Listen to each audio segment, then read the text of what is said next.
ये दुनिया की सबसे हैरत अंगेज शादी की तस्वीरें हैं, जिसमें दुनिया का सबसे बड़ा ठग जेल की दीवारों के पीछे शादी करता है और फिर साथी कैदियों के साथ बाकायदा शादी का जश्न भी मनाता है। नेपाल में बिकनी क्लर्क के रूप में उम्र कैद की सजा भुगत रहे शोभराज की शादी की ये तस्वीर 10 अक्टूबर 2008 की है। उस दिन पूरा नेपाल दशई यानी दशहरा मना रहा था और जेल के अंदर शोभराज रचा रहा था अपना ब्याह। जेल से निकलने के बाद उसकी गर्लफ्रेंड निहिता विश्वास ने खुद ऐलान किया कि अब वो चार्ल्स शोभराज की बीवी बन चुकी है। निहिता की मां ने भी दावा किया कि शोभराज और निहिता की शादी बाकायदा उनकी मौजूदगी में हुई है।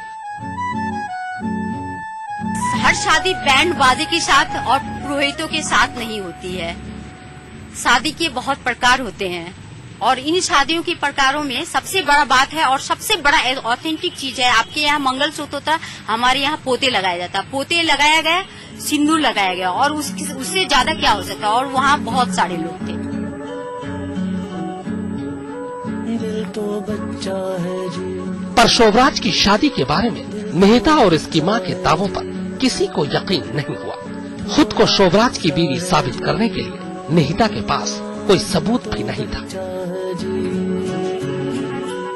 नेपाल की सरकार भी यही दावा करती रही कि काठमांडू जेल की स्पेशल सेल में कैद शोभराज की शादी की खबरें महज अफवाह हैं। अब यहाँ पॉसिबल नहीं है, जेल में तो शादी का अब यहाँ तो मतलब बहुत लोग जो है कि जेल में मोबाइल का प्रयोग और भी मतलब कुछ गतिविधि करने की बात करते हैं, लेकिन वो हम लोग उसको नियंत्रण किए हैं, वैसा संभव नहीं है। तो सुना आपने, नेपाल सरकार को अब भी यकीन नहीं है, लेकिन आज तक के पास है शोभराज की शादी की तस्वीरें, शादी के बाद जेल में जश्न की तस्वीरें। ये तस्वीरें साफ साफ बताती हैं कि 66 साल की उम्र में भी शोभराज से बड़ा शातिर कोई दूसरा नहीं है। वो आज भी जानता है कि जेल की चाक चौबंद सुरक्षा को चकमा कैसे दिया जाता है।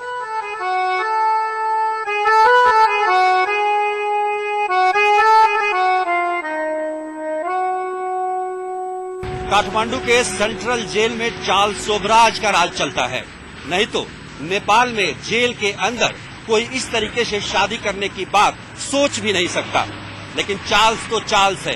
दुनिया के इस सबसे बड़े शातिर के लिए दुनिया के किसी भी जेल में कुछ भी करना असंभव नहीं है। कैमरामैन दीपक कुमार के साथ सुजीत कुमार झा, काठमांडू, आज तक।